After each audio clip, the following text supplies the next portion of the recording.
একসময় প্রাণবন্ত তুরাগ নদী আজ যেন বিষাক্ত এক কালো স্রোতধারা। কলকারখানার বর্জ্য আর বাসাবাড়ির ময়লায় ধ্বংস হয়ে যাচ্ছে টঙ্গীর পরিবেশ। শুধু নদী নয়, চারিদিকে ছড়িয়ে পড়েছে অব্যবস্থাপনার গন্ধ। মাদকের বিস্তার আর ছিনতাই প্রতিনিয়ত উদ্বেগে ফেলছে নগরবাসীকে, এমনকি আইনশৃঙ্খলা বাহিনীকেও। ঢাকার অদূরের এই নগর যেন অনেকটাই বিচ্ছিন্ন নাগরিক সুবিধা থেকে।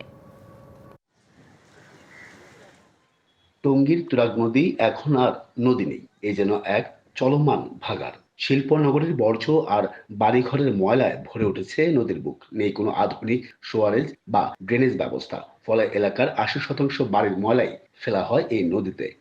রান্না বলেন, আবাসন বলেন, গোছল বলেন, কত না সুন্দর পরিবেশ ছিল তুরাগ নদীর পানিটা। আলকাতরার পানির মতো পরিণত হওয়ার কারণে পানিতে কোনো জীব বৈচিত্র্য আজকে নেই। এখন মিল কারখানা পানি আইসা পানি একবার নষ্ট হয়ে গেছে, কালো হয়ে গেছে, খুব দুর্ঘটনা গন্ধ হয়। তার ইচ্ছা করে সব জায়গা দখল করার লেগা নোংরা করে বাচ্চাদের খেলার মাঠ, এই যে দেখতেছেন খেলার মাঠ, হচ্ছে জায়গা দখল হোক, তারা অ্যাডভান্স থেকে ভাড়া দেবে। তাদের দরকার টাকা, তাদের নাগরিক সমাজ দরকার নিতে হবে। কেবল কি নদী, গাজীপুর জেলার টঙ্গী থানা এলাকায় ডাম্পিংয়ের জায়গা না থাকায় নেই রাস্তাঘাটে অলিগলিতে যেখানে সেখানে ফেলা হচ্ছে আবর্জনা। দুর্গন্ধ আর নোংরায় নাভিশ্বাস উঠেছে জনজীবনে। শিশু, বৃদ্ধ কিংবা পথচারী কেউই রেহাই পাচ্ছেন না। রাস্তাঘাট মনে করেন সবসময় পানি থাকে, আর মহিলা বাজারঘাট যেখানে সমস্ত কিছু এখান থেকে ময়লা ছড়ায়, এই ময়লার কারণে সব ভাইরাস ছড়ায়। আমরা চাই দ্রুত এই এলাকা এই মসজিদের ফ্রন্ট প্লেস থেকে এই ময়লার বাগার সরিয়ে ফেলার জন্য সিটি কর্পোরেশন দ্রুত ব্যবস্থা নেয়। আরেক ভয়ঙ্কর সমস্যা মাদক। টঙ্গী রেল স্টেশনকে ঘিরে গড়ে উঠেছে একের পর এক মাদকের আখড়া।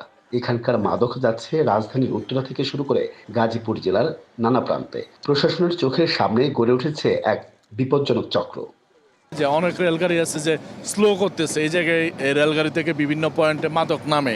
একজন মানুষকে যদি সিঙ্গেলে পাওয়া যায়, সাথে সাথে ছিনতাই করা হচ্ছে। ঢাকার হচ্ছে যে মাদকের ট্রানজিট, সেই ট্রানজিট হিসেবে টঙ্গীটাকে ইউজ করা হয়। এসব সংকটের মাঝে প্রতিদিনের আতঙ্ক, ছিনতাই। চলন্ত ট্রেনের গতি কম থাকায় স্টেশন এলাকাতেই ঘটছে ছিনতাইয়ের ঘটনা।